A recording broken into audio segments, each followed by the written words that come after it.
Hey everyone, I'm astronomer John Reed, author of 110 Things to See with a Telescope and several other stargazing books. In this video, we're going to design and build a simple solar power system to provide electricity to the newly resurrected Abbey Ridge Observatory. It all starts with this 355 watt solar panel I bought on Facebook Marketplace.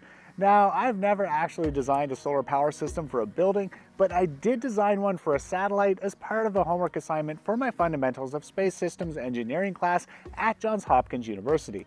And since observatories are basically spaceships, this should be easy, right, Liam? Yep. Well, if it's not easy, at least this should be interesting. This is Learn to Stargaze. This is the 6th video in our observatory build series. Be sure to check out our channel homepage to access the rest of the series, and subscribe so you don't miss future videos. Alright, so up to this point, we've been powering the entire observatory with this Apertura power supply. But this is not a permanent solution. If this observatory is going to be used all night and autonomously, we need to replace this with the solar power system. Now, fortunately, it was just Amazon Prime Day, and all the boxes just arrived. Basically, I ordered 2 lithium iron phosphate batteries with internal heaters for cold weather charging, 12 gauge solar power extension cables, a 40 amp charge controller, wires for connecting the charge controller to the batteries, which I ended up swapping for thicker wires later, a 1500 watt inverter, a 50 amp inline fuse for the charge controller, a 100 amp inline fuse for the inverter, and a 15 amp inline fuse for the solar panel. The first thing we need to do is choose our location. So solar panels need to face south and they need to be inclined at an angle approximately equal to our latitude. This looks like a good enough place as any. We're about 15 feet from the observatory, so hopefully we have enough cable. All right, I think I've come up with a design that we can use to hold up our solar panel using just the scrap wood that we have lying around the observatory.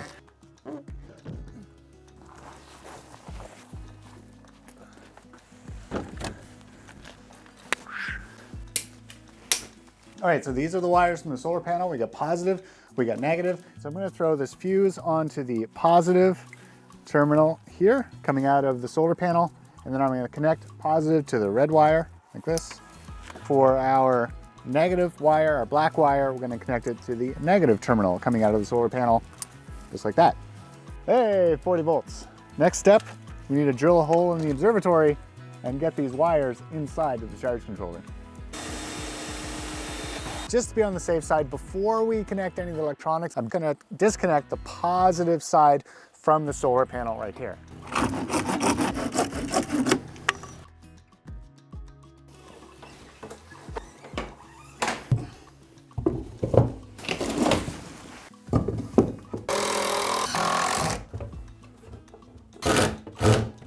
There are a lot of YouTube videos that show you how to wire up a basic solar power system, but the one thing that none of the videos do that I've been able to find is actually show you what gauge of wire goes from the charge controller to the battery. Hold up. So I read a bunch of forums on wire gauge and somehow came to the conclusion that I should use the largest wire possible to go from the charge controller to the batteries, which was 6 gauge wire. Now, according to this chart from Renergy's website, I would have been fine with 10 gauge or 8 gauge to be safe, but moving on. So we need a 6 gauge wire going from the charge controller to the batteries. One thing I can do today is at least connect the wires coming from the solar panel into the charge controller. Just as a test, we're gonna plug in the positive wire here. Let's see if there's anything on the screen. Hey, look at that. Something is happening. It's not nothing.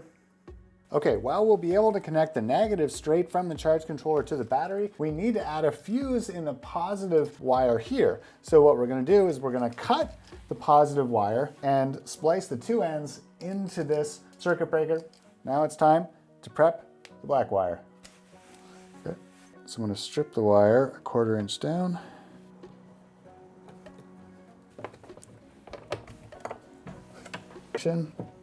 Oh God. There we go. At least for today, that's the final wire. We have sunlight. The battery is charging. I realized something after I got home setting this up, that I made a big mistake. So in hooking the charge controller to the batteries, I actually just hooked it up as if it were just charging this one battery. So what I need to do today is extend this wire here down to the second battery, and then down at the bottom, we've also got to plug this wire in, which didn't quite reach, to the first battery here. Now, of course, I need an Allen wrench, but I took the one I need out and put it somewhere so I wouldn't lose it. It was on the floor. All right, so I think we've got this wired up correctly. Breaker. All right, we are getting power from the battery. I can go and plug in my dew heaters here. And now I just need to go plug in the solar panel. Solar panel's plugged back in. Hey, there we go. All right, it's a big day here at Stargaze Nova Scotia for what I think is a fairly interesting project. So we've replaced the ARO's computer, that old 15 or 17-year-old laptop. We replaced it with a mini gaming PC. Now we've also got a wireless 5G internet modem right here, and this will all go in this weatherproof box in case there's an emergency and the dome doesn't shut. We don't want the computer to get soaked. We're gonna drill a hole in the bottom for some airflow and some wires, and then bolt this thing to the wall. Nice. So the computer's attached to this mesh here.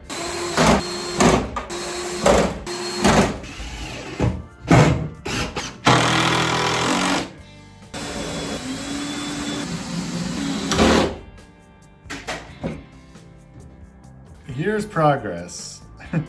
Lamp.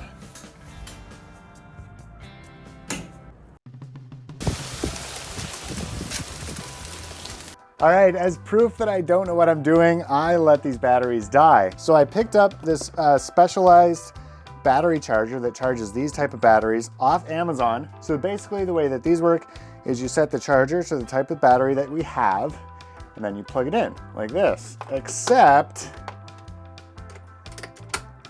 nothing happens. So the reason nothing's happening is this needs voltage, at least like 10 volts or something, to tell what type of battery this is so that it will charge. But this has no voltage. So after some Googling, basically I realized that, oh, okay, we can trick it. We can trick it with a 12-volt power supply. I tried this on the first battery and it worked, but then this thing started smoking. So we're gonna try it again and see if we can do it without the smoke this time. So this time, I think I'm gonna connect the battery first. Now I'm gonna plug in this 12-volt power supply. Hypothetically, all I need to do is touch these real quick. Nothing happened. All right, a little longer. Maybe need to wait till it starts smoking. Okay, nothing happened. Oh! There it goes. Okay, it is charging. We're gonna set this to 10 amps. The fan's coming on. I can unplug my 12-volt power supply, and apparently in about 7 hours, this battery should be fully charged and we can take it back to the observatory. All right, so we got the batteries back in after our little discharge incident after 2 weeks of no sun at all and letting these go dead. Anyway, they're charged up, they're back. For the 12-volt power coming right out of the Renogy charge controller, here I just ran a regular 14-2 wire. So this wire here will power the dew heaters. So it doesn't matter whether the inverter is on or off, the dew heaters will hopefully keep our telescope dry. All right, let's test it. Let's see what's plugged in. Let's see what's powered. All right, so I've got Nina open here. It's some basic observatory software. Can we connect the camera? All right, camera's connected. Filter wheel. That's not currently plugged in right now. Focuser, yeah, focuser's connected. The mount, SciTech mount controller, we got it. All right, guider, power on. Cool, we got push here dummy. That is our guide control. It looks like it is connected. The dome, there we go. Dome follows telescope. Select that to on. All right, let's see if we can rotate the dome from Nina. Hey, it works. Okay, I'm gonna stop that. Anyway, I think that's a pretty successful day. All right, so it's the very next morning and we're back at Stargaze Nova Scotia because I did a little bit of an experiment. I want to know how much power the observatory uses overnight. So at 5 o'clock last night, I left everything on and I even connected to the observatory with remote desktop. Now, I was able in the morning to log on, so I knew the observatory stayed on all night.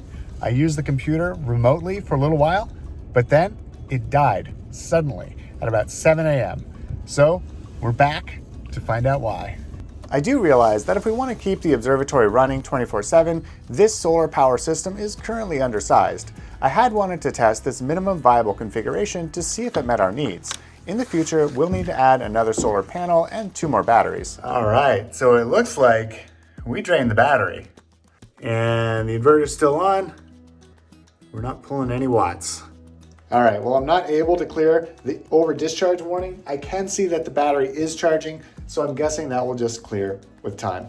All right, with about 30 minutes of sunlight shining on the panels, everything is back to normal, and hopefully we'll come back tonight and have first light with this telescope. Well, this was technically the telescope's first light at the new location. I wasn't able to film much of the process. I'm reminded that the telescope and the electronics are about 20 years old and had been sitting idle for well over a year. It took several hours of troubleshooting, but we were eventually able to polar align the telescope and get our first view of the moon. All right, here is first light with the resurrected Abbey Ridge Observatory. You got my son Isaac. I'm John Reed. Blair McDonald. I pointed at you. We pointed it at the moon. It was quite a bit of effort. We had to, what do we have to do? Get the focuser running. Get the focuser running. Hopefully during the next episode in this series, we'll get our very first deep sky image. I hope you enjoyed this video on the installation of our solar power system here at Stargaze, Nova Scotia. Subscribe to Learn to Stargaze to take your stargazing experience to the next level. And remember, the future is looking up.